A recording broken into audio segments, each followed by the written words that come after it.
Welcome back to the 365-Day Bible Challenge, Day 144, Matthew chapter 11.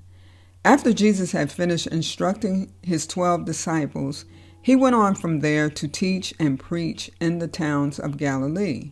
When John, who was in prison, heard about the deeds of the Messiah, he sent his disciples to ask him, "Are you the one who is to come, or should we expect someone else?" Jesus replied, "Go back and report to John what you hear and see.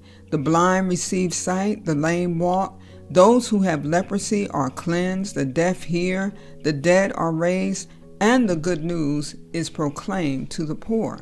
Blessed is anyone who does not stumble on account of me." As John's disciples were leaving, Jesus began to speak to the crowd about John. "What did you go out into the wilderness to see? A reed swayed by the wind? If not, what did you go out to see? A man dressed in fine clothes? No, those who wear fine clothes are in kings' palaces. Then what did you go out to see? A prophet? Yes, I tell you, and more than a prophet.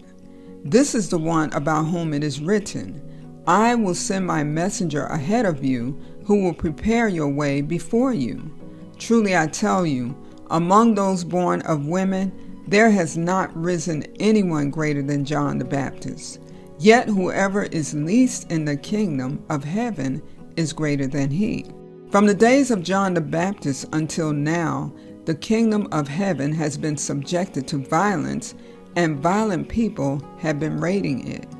For all the prophets and the law prophesied until John. And if you are willing to accept it, he is the Elijah who was to come. Whoever has ears, let them hear. To what can I compare this generation? They are like children sitting in the marketplaces and calling out to others. We played the pipe for you, and you did not dance. We sang a dirge, and you did not mourn. For John came neither eating nor drinking, and they say, he has a demon. The Son of Man came eating and drinking, and they say, here is a glutton and a drunkard, a friend of tax collectors and sinners. But wisdom is proved right by her deeds." Then Jesus began to denounce the towns in which most of his miracles had been performed, because they did not repent. "Woe to you, Chorazin! Woe to you, Bethsaida!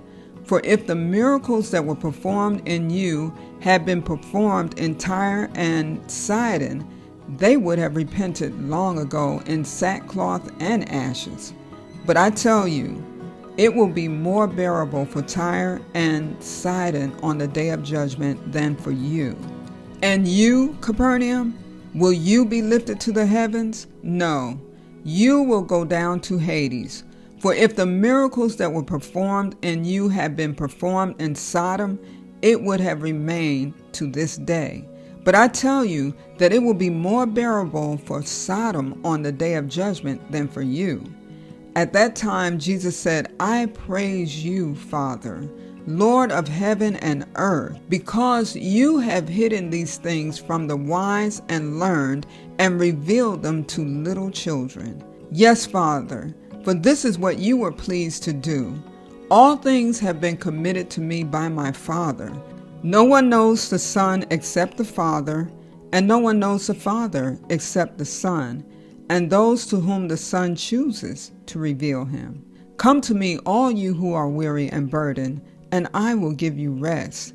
Take my yoke upon you and learn from me, for I am gentle and humble in heart, and you will find rest for your souls.